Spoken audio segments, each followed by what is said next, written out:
Yuunivarsiitii naannoo Oromiyaa Seendubee fi barbaachisummaa ulaa galaanaa irratti hayyoota waliin mari'ate. Itoophiyaan waliigaltee ulaa galaanaa itti argattu Somaaliilaand waliin mallatteessuun ishee ni yaadatama. Booruma kanaan Yuunivarsiitii naannoo Oromiyaa mata duree Unlocking the Landlocked State waa'ee Itoophiyaa Coast for Red Sea Access jedhuun seeminaarri barbaachisummaa ulaa galaanaa gaggeessuun qaama dhimmi ilaalu waliin mariin irratti gaggeeffame. Waltajjicha irratti haasawaa saaqinsaa kan taasisan pireezidaantiin Yuunivarsiitii naannoo Oromiyaa Dr. Gaarramoo Hulluqaa Itoophiyaan biyya guddoo fi seenaa qabeettiidha. Baroota 30 darbaniin biyyattiin waa'ee dhimma ulaa galaanaa akka hin kaafne godhamaa ture jedhan. Yeroo ammaa garuu mootummaan jijjiirama erga dhufee booda dhimmicha ajandaa godhuun irratti hojjetamee milkaa'inni argameera jedhan Dr. Gaarramoon. Itoophiyaan biyya guddoodha.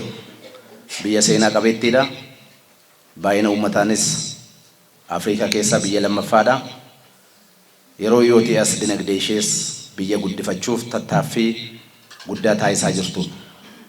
Garuu immoo seenaa adda addaa keessa waan dabarteef dhimmi ulaa galaanaa haala addunyaa irratti hundaa'ee Itoophiyaatiin karaa lachuu yeroo tokko tokko positively ulaa galaanaa aksesii qabaachuu isheetiin yeroo kaan immoo negatively ulaa galaanaa aksesii dhabuu isheetiin ishee affeektii gochaa tureera jechuudha. Haala qabatamaa biyyi keenya waggoota 30 darban keessa turteen dhimmi ulaa galaanaa ajandaa biyya kanaa akka hin taanetti mootummaanis dhimma kanarratti xiyyeeffannoo tun kennin ulaan galaanaa homaa akka biyya kanaaf homayyuu akka hin taanetti silently yookaan bara callisuutiin bira darbame. Garuu immoo mootummaan keenya yeroo dhiyootii as keessumaatii muummichi ministeeraa barbaachisummaa ulaa galaanaa kana xiinxaluutiin haala qabatamaa addunyaaf haala qabatamaa naannoo gaanfa Afrikaa jiru kana ilaaluutiin Itoophiyaan karaa kamiinuu ulaa galaanaa argachuu qabdi. Ulaan galaanaa nu barbaachisa kan jedhu ejjennoo paartii biyya hoogganaa jiruu fi ejjennoo mootummaa godhanii erga as bahanii asitti qaamni adda addaa yaada adda addaa itti kennaa jira jechuudha. Kanumaan Yuunivarsiitiin naannoo Oromiyaas barbaachisummaa ulaa galaanaa biyyattiin argatte irratti hayyoonni maal jedhu yaada jedhu irratti hayyoota waliin marii taasisuuf seeminaarri kun qophaa'uusaa himan. Ishuun kun ajandaa keenya ta'eera jechuudha. So kana keessatti hayyoonni maal jedhu kan jedhu uummanni maal hubachuu qaba, hayyoonni maal jedhu barbaachisummaan isaa maal fakkaata kan jedhu gahee keenya gahee yuunivarsiitotaa jechuudha. Yuunivarsiitonni biyya kana keessa jiran dhimma kana irratti karaa adda addaatiin socho'aa jiru. Yuunivarsiitiin keenyas gahee isaa bahuuf ajandaa kana qabatee hayyoonni walii keenyaan mari'annee waan mootummaafis galtee ta'uu danda'u waan uummata keenya awareness isaa ol dabaluu danda'u ajandaa akkasii irratti mari'achuu danda'uun keenya baay'ee gaarii waan ta'eef ammas irra deebi'ee galatoomaa isiniin jechuun barbaada.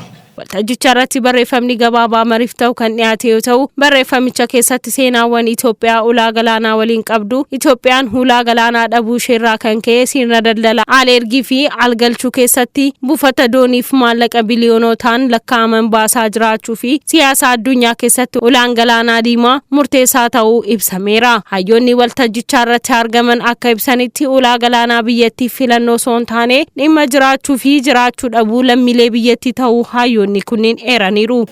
Ulaan galaanaa Itoophiyaadhaaf barbaachisaa jennee gaafachuun just like nama jiraatuu fi oksijiiniin barbaachisaadha moo miti kan jedhu wajjin wal qixxeedha. Maaliif ammaa namni jiraachuuf oksijiiniin akkuma barbaachisu Itoophiyaanis developmentii ishee guddifachuudhaaf sarvaayivii gochuudhaaf ulaan galaanaa not necessary but mandatory kan ta'e ni ibsa jechuudha. Balbala galaanaa mataa keenyaa yoo qaban baasii amma biliyoona 2 biyyi keenya waggaatti balbala galaanaatiif kiraa balbala galaanaatiif baastu qusachuu dandeenya waan ta'eef kun faayidaa guddaadha. Dhimma jiraachuu dhabuutii kan jennee kaasneef tokko kan diinagdee keenya kan qisaasamaa jiru kan deeggaru waan ta'eef. Kana malees mirga Itoophiyaan ulaa galaanaatti fayyadamuuf qabdu waggoota 30 oliif ukkaamamee ture. Muummeen ministeera Itoophiyaa Dr. Abiy Ahmed lafaa kaasee ajandaa gochuun firii itti hore. Kana daraan milkeessuuf lammiileen biyyattii hunduu humna beekumsa qabeenyaa fi kanneen biroon tumsuu qabu jedhan. Chaalenjiin adda addaa jiraachuu danda'a. Chaalenjiiwwan jiran faayidaa nuti argachuuf mallu kan hin caalle waan ta'eef gama mootummaatiin tarkaanfiin fudhatame kun filannoowwan adda addaa laallaman keessa waliigalteen amma Somaaliilaandii wajjin taasifamu isa baay'ee filatamaa ta'e waan ta'eef ejjennoon gama mootummaatiin fudhatame sirrii ta'uu isaa hubadha. Kanaaf kun faayidaan biyya keenyaaf qabu olaanaadha. Dhimmi balbala galaanaa biyya keenyaaf dhimma jiraachuudhaaf jiraachuu dhabuuti kan jedhu nullee gahee keenya ta'uudhaaf sadarkaa dhuunfaattinis akka yuunivarsiitiinis mootummaa cinaa dhaabanneetiin gahee keenya yoo baane kun waan gaariidha kan hojii kaasuu fi galtooma.